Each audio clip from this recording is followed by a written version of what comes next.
Hello everyone. In this video I'm going to be talking about both of Caldari's interceptors, so the CrowP for the fleet interceptor and the Raptor for the combat interceptor. I'm going to start off here with the CrowP, which I find a lot more flexible than the Raptor, which I'll talk about more when I get to the Raptor. But for the CrowP, I think the CrowP is a good example of some of the benefits from Surgical Strike. So with Surgical Strike, you had all the resistance changes, but that's not really where the CrowP got its buff from. It got its buff from the T2 ammo changes. So even though the CrowP doesn't have any direct damage bonuses, since you're mainly just getting like explosion radius and missile velocity, it does have 4 launchers, which kind of helps give you some damage to work off of, not a whole lot though. But again, in the case of the CrowP, all of its bonuses synergize with the T2 ammo. So in this case, it's Rage rockets, and the bonus from Surgical Strike was, I believe, a 15% damage bump for T2 ammo. So with the missile velocity bonus, your Rage rockets now have a base range of 12 or 13 kilometers. And then you have the explosion radius bonus, which then provides an application buff to Rage rockets. So you can basically use Rage rockets and get the same application that you would use with faction rockets, just with lower range. And then you also have the scram and point bonus, which gives you a longer scram range. So in this case, with max skills, you're at 11 kilometers cold and 14 kilometers hot. So what this all means is that you can scram kite out to potentially 14 kilometers and still apply with all of your rockets at that range, where you're outside the range of pretty much every short range frigate weapon. And then you have the web for controlling if it's like a dual prop fit or double web fits, things like that, things where you can still maintain that range even if they are possibly faster than you. It slows them down so you can kind of whittle them away at your ideal range before they close in. So for the fit that I've been using has pretty much been this particular fit here with a faction shield extender. You can use the meta version, but I think you lose like 700 EHP, which I mean isn't a huge deal, but these aren't that expensive. They're, I think, roughly like 11 million. So not a big deal. As you can see, the total cost of this is only about 55 million.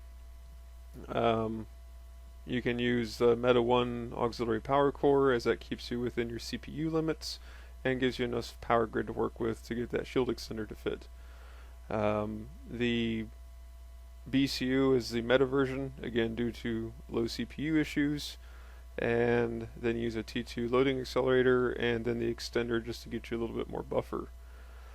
The issue obviously is that you have absolutely no EM resistance, but I don't really find this to be a huge issue. Again, because if you start the fight properly, or you control the fight properly, you'll be outside of damage range of, pretty much anything like, short range EMP ammo on autocannon ships. And for lasers, you do have Scorch that you have to deal with, but in those cases you can normally get under their guns, because for ships that are relying on Scorch, they normally don't have a third mid to work with, so they don't have a web. So you can normally out-track them if they have to use Scorch or something like that. For beams, it's kind of the same way. If they have beams, you can normally get under the guns because they won't have a web. Obviously, if you want to fight like a coercer, you're probably going to get wrecked just because they have the mids to support that and they have a tracking bonus. Other than that, though, again, this is a cheap ship. I don't worry too much about, taking a risky fight. If it dies, it dies. It's no big deal. It's just a CrowP. I'd say probably the biggest issue with flying the CrowP is that everyone just assumes that you are a travel interceptor. So no one's like, oh, hey, there's a CrowP on scan, let's go fight it. They're just like, oh, it's just some scrub flying through my system, who cares? That's the biggest issue with flying a crow, because no one really wants to engage you, so you have to spend a lot of time just being really annoying, or like flying into densely populated areas and just hoping that someone sees you. A lot of the fights I get with this are either me just being really annoying, like sitting in a system for 10 to 20, 30 minutes, or trying to loot things that, like, there's another fight and I warp to a wreck and I just sit there and see what happens. Um, Once you do get a fight, though, generally it performs really well. Um, the the funny thing is, with both the Crow and the Raptor, you end up having a lot of people that just ram you because they're just like, oh, it's just an Interceptor, who cares? It's probably, it doesn't even have guns fit. But so you'll get a lot of like Interceptor alts that just want to ram you, and you can kill them before they can even get back up. So that's pretty amusing. And I'd say that the Crow and the Raptor, for the most part, you're not really getting really uh, really interesting fights. It's just you're using them in a way that gets you fights. So, you can definitely probably kill an assault frigate with a Crow. It just has to be the right matchup. Like, if you can catch a Retribution and get under its guns, most likely you can take care of Retribution. If you get a fight against, like, a Inyo, you can scram kite it. Might take it a while, but you can eventually kill it. Things like that. Those would be good fights. But again, you actually have to run into a situation where you can actually fight that. Because most of the time it's just going to be a lot of people just throwing their Interceptor ults at you to try and tackle you. You kill them, and then you just kind of walk away from whatever they have planned to catch up with you. Other than that, though, the it's pretty much the gist of the Crow. I've been having a lot of fun with it. It's basically like a Garmer that's not as scary and not as much DPS. The main thing with this when you do start a fight is you always want to make sure you're heating your weapons, just so you can get the most damage out of it. You get roughly 166, 170 DPS, which isn't a lot, but is a lot more than people expect out of a fleet interceptor, especially out of a Crow. So, and with that range control you have, that's more than enough to slowly pick things apart, and they can't really do anything back to you. This was an interesting fight against a Hecate. This is actually a 50 MN Hecate who had dual webs, so he was going 6k a second by the time that I scrammed him. I was able to scram him, though, at about 12 kilometers, so he ended up just kind of coasting into me, and because he had that 50 MN fit, he only had electron blasters fit. So he basically had no range. He would need to be within like 1 or 2 kilometers to actually do damage to me. Here he's doing a little bit of damage, but again, it's not really enough to do enough to hurt me, and I'm able to kill him pretty quickly there before he even gets me to 50% shield. In this fight, I run across a bubble camp as I was kind of roaming around in my Crow, and they have a Malediction, Phantasm, and a Saber. So I go ahead and start burning in, and this Malediction starts chasing after me. The Phantasm just kind of stays still, and he's also behind the bubble, so he can't directly warp over here. And I also wanted to intercept the Malediction before you could get 150 kilometers away from the Phantasm, just to prevent him from warping directly to him. Nothing really to worry about with this Malediction. He was light missile fit, so he doesn't have really any damage he can apply to me. He's also shield fit, so it doesn't take too long to kind of burn through him here. I'm not worried about keeping range or anything, because again, he's just light missile fit, so it doesn't matter where I'm at, he's still going to hit me, even though it's not really a whole lot of damage. By the time he goes down, the Saber does warp in pretty close here, so I go ahead and burn away, and I warp to this jump gate or citadel, mainly because I felt I was a little out of position and I wanted to set up a little bit better. So I go ahead and warp back to the wreck of the Malediction at range and prepare to try and fight this Saber here. So I'm going to start to repair my modules and just kind of burn around and see what the Saber's doing. I notice as I'm repairing that the Saber is burning towards the wreck. So it looks like he's going to loot that Malediction fit, or at least loot what dropped.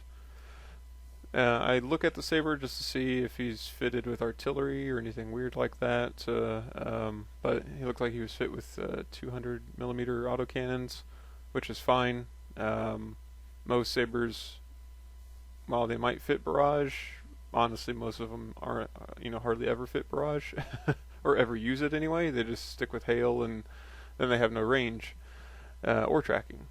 So now for me, I'm really rusty on kiting. Like I'm not even gonna try and hide it. So for me, I set it up where I purposely set my orbit really high, just so I could have some buffer to work with and scram him so he doesn't actually get tackle on me.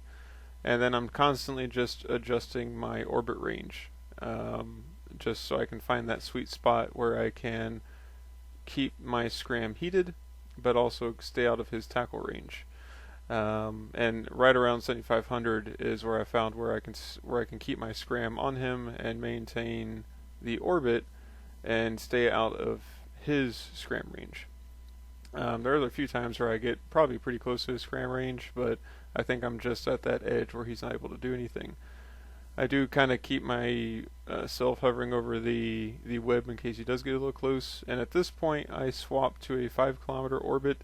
He's almost dead anyway, but I don't want to burn out my scram, so I switch to the 5 kilometer orbit, and I'm still, 8.5 kilometers away, which is plenty. He's not able to apply any damage to me, and even though it took a little bit, I was still able to kill the saber, and I took pretty much no damage from him. At this point, the Phantasm is burning in, and I think he puts drones on me, but there's really nothing he can do at this point.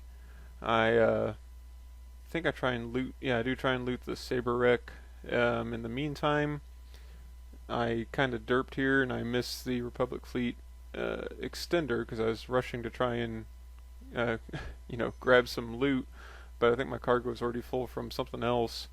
So I just go ahead and kill the wreck before burning away. And yeah, I think this is around the time where the Phantasm sends the drones after me, which isn't a big deal. It's just I didn't.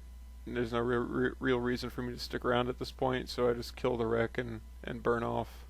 This next fight might look a little familiar too if you check my Nighthawk video and watch the fight where I fight the Vexor Navy issue and the Lachesis warps in. This is that same gang here. So I actually had swapped ships when they thought they were camping me in my in the system that I had a wormhole in. And as you can see, they lit a Sino for my Crow, which I found really amusing because they thought I was still in the Nighthawk. But so I came back out of that system for my Nighthawk and the Crow, and then they had the Tyrannus here. So with the Tyrannus fight, I spawned fairly close to him, so I had to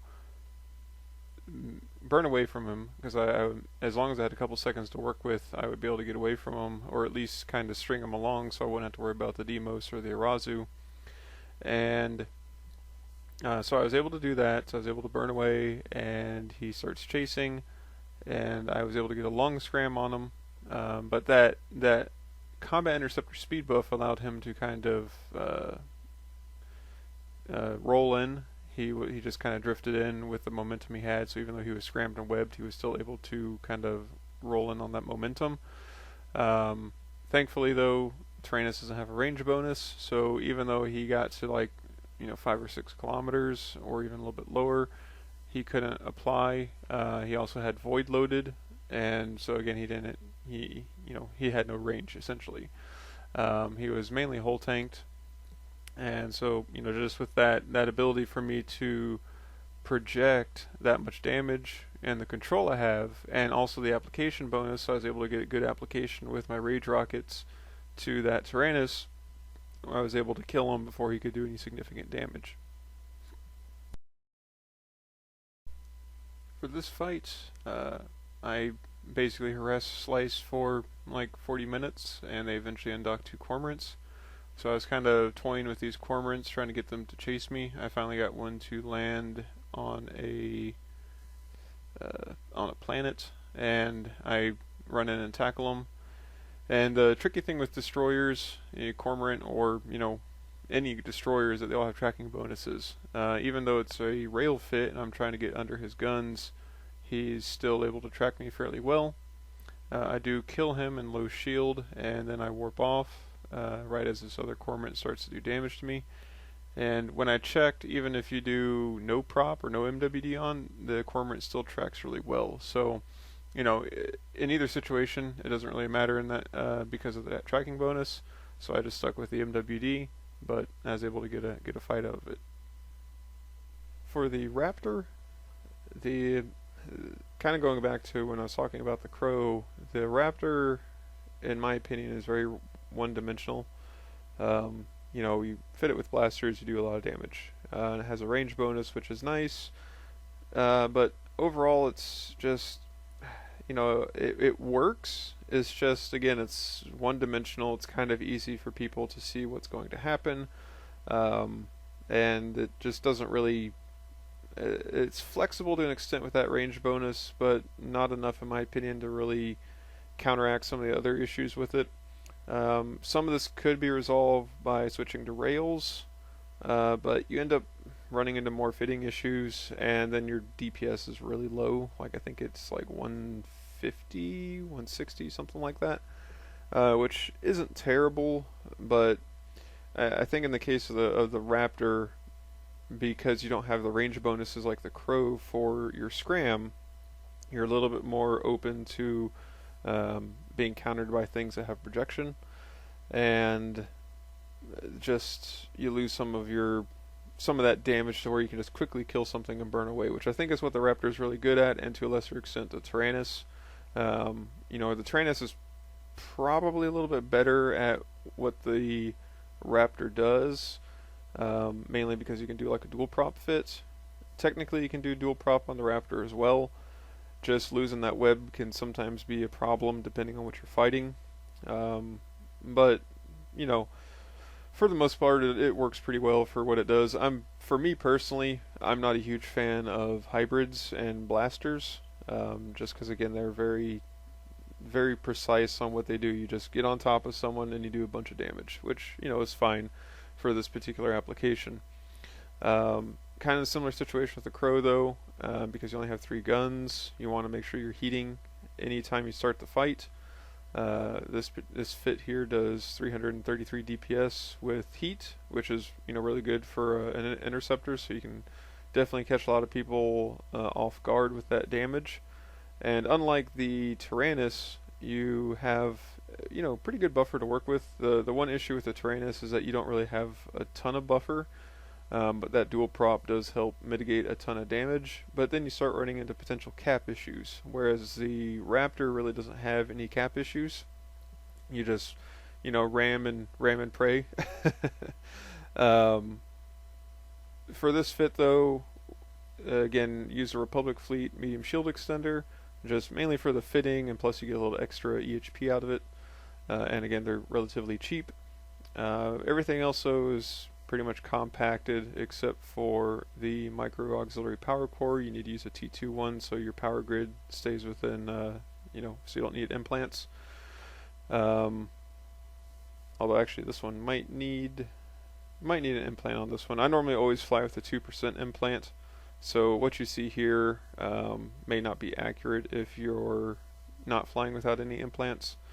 So you might need a 2% for this to fit, or you might need to swap to the what's it called, the faction micro auxiliary power core, which gives you one more power grid.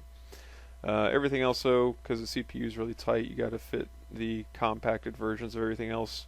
And because this is a blaster ship, I don't normally like using the lower range scrams, but again, because this is a blaster ship, most of your fights are just going to be trying to get on top of someone, so that lower range doesn't really matter.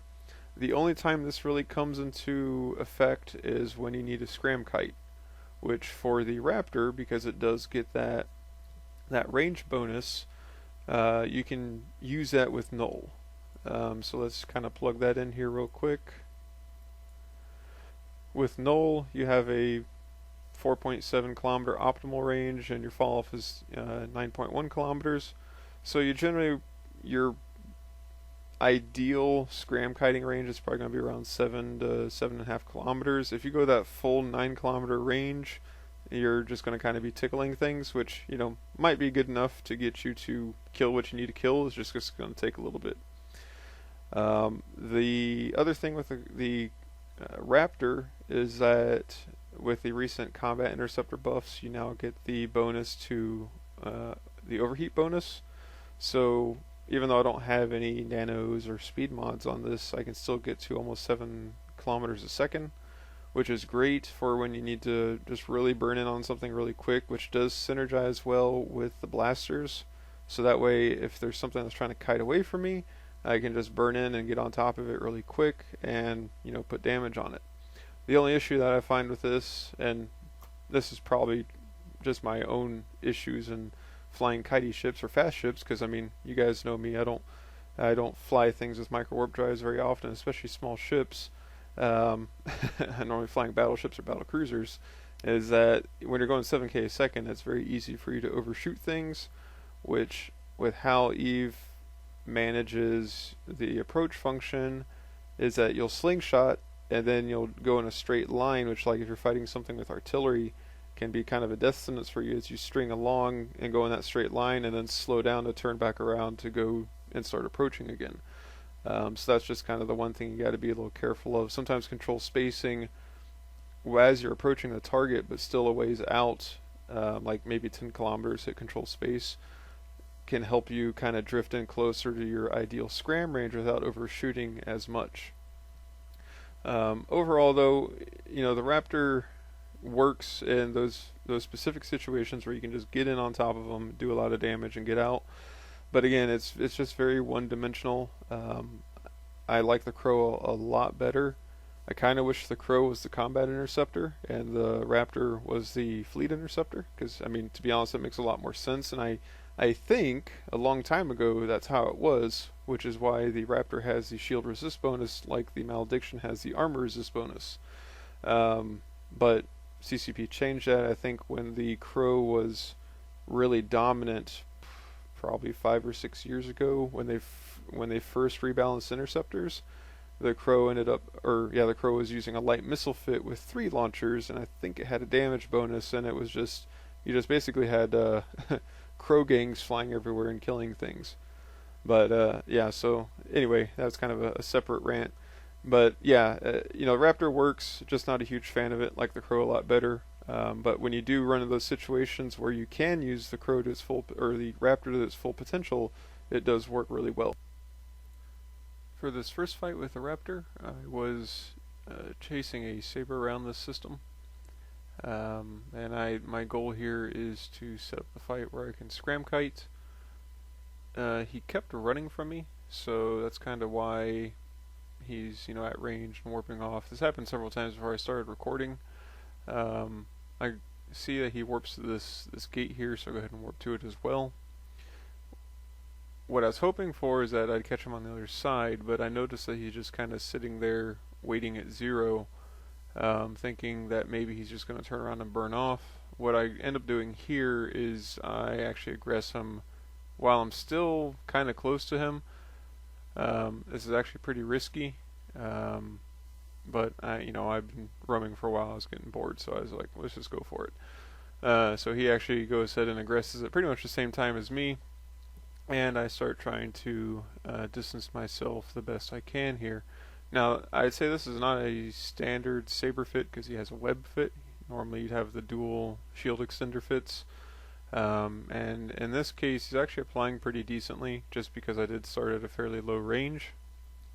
And for watching the shield bar on both of our fits, we're pretty much matching each other hit for hit as far as damage goes. We're staying at about roughly the same shield percentage. At this point, I'm trying to pull as much range as I can, and this is the issue with that scram I mentioned, is that I have to heat it now because I'm outside of my standard range. I was trading pretty well there, but then he started hitting me really good at this point, and I'm expecting to die, and at this point, all the damage stops, and what I found out is that he burned out his guns. So this fight here is kind of a I would have lost this, but he burnt out his guns, which might have explained why he's doing so much damage to me because he was being really aggressive with heating, and that caused him to lose the fight in the end. So yes, even though the Raptor would have lost in a perfect situation where he wasn't heating, he may not have been doing as much damage to me either, and I still might have pulled it off at the end there. So, in this example, it's probably the best you're going to get to see a close fight with scram kiting with the Raptor. These next two fights are really short and just kind of an example of the strengths of the Raptor. Again, if you want to get into a situation where you can get someone as close as possible, because that's when you're going to do the most damage when you're using Void, which is ideally what you want to use. You only really want to use Null if you are fighting something that has some projection that you can potentially out-project, like I did with the Saber. So in this particular fight here, I'm running up against a Executioner, as I got trapped in Fraternity space, I believe, or no, PvP space, and they had a bubble and a camp on the other side, and so they bring these T1 ships in thinking that they're going to trap me, and I just two-shot them. And then in this fight we have a slasher come in who had seen me just kind of sitting at a perch and I didn't move, and so he warped on top of me, and he looks like he'd already been in a fight already, and he also got two-shot. So those are the ideal situations. Sometimes you don't need to be chasing someone to get into a good fight like that, or to get a fight or an ideal position for the Raptor. It's best to let them come to you. I was a little hesitant on putting this fight in here because I made a bunch of mistakes in this one. Basically how this happened is I didn't actually know this guy was even coming through the wormhole. I was sitting here, and I think I might have been talking in Fleet or something like that, or even maybe just on Discord, and I heard the wormhole activation sound, and then I saw this Svipple pop up. So through this whole fight, I'm kind of in a rush and not making the best plays, not paying attention to my speed and commands. So, but I think it's still a kind of something I can talk through and explain what not to do. So I start the fight by looking at him to see if he's already fit or auto-cannon fit, and he's auto-cannon fit. So I just kind of burn towards him and orbit close range. He does not have a web or a point on this. This is some weird insta-lock fit. So he jumps through the wormhole. I go ahead and jump through after him. As we had traded fairly well, we were both at about 50% shield. Thankfully he spawns right next to me, so I go ahead and tackle him again, and this is where I make the mistake because I'm not paying attention to really what I'm doing, is that I pull CMWD, and I'm only 4 kilometers away from him. I probably should have just slow-booted towards him to set up orbit, but I control space to try to stop my overshoot here, and I didn't realize I didn't click reapproach, and so I'm just sitting here not doing anything, heating at like 5 kilometers. I'm not really doing any damage. Thankfully he's not really doing any damage to me either. And then I go ahead and set up my orbit again, and at this point he once I get my orbit down, then he starts missing again, and dies at that point. Basically I had no shield left, and that's when most of his shots consistently start missing. I don't think he even went into defensive mode. I think he was still in prop mode. So against a better Svipple, probably would have lost potentially, or someone could have capitalized on my mistakes. But otherwise it was a decent fight. So I'm gonna pretty much end the video here with this last fight, the saddest fight of the video here, because I tackle Loki on a gate, and using that overheat bonus on the combat interceptor, I was able to bypass its web and coast into to get a scram on it. And he put EC drones on me, and I kill the drones, and then he de-aggresses and jumps out once he gets into armor. But this will just kind of be in the background and showing all of its sadness while I finish off the video here. But yeah, that's pretty much the end of this video. I feel like the Caldari interceptors don't get a whole lot of love compared to like the other combat interceptors. even though I kind of down talk the Raptor a little bit, I still think it's a solid ship. It's just I think my own personal bias of just not liking hybrids makes me just not really like the ship that much. Just because again, blasters are they're the epitome of a brawling weapon, and I love brawling. It's just I like to have a little bit more flexibility when I brawl, and anyone who sees blasters knows, hey, I can just outrange that. But again, there are some other advantages to the Raptor with its speed and more EHP compared to the Crow, so it can definitely work. But I think the Crow is one that definitely flies under a lot of people's radar. They don't really realize its potential. They're just like, oh man, that thing has no damage bonuses. It's got no, doesn't have a great tank, stuff like that. But all of its bonuses actually do synergize really well to be a really strong scram kiter. So as long as you can tackle a target that doesn't have great projection, you can take down pretty much any of those kind of targets. I just wanted to kind of show that information, especially with the Interceptor update. I don't think a lot of people really talked about it. But that's pretty much it for this video, so thanks for watching.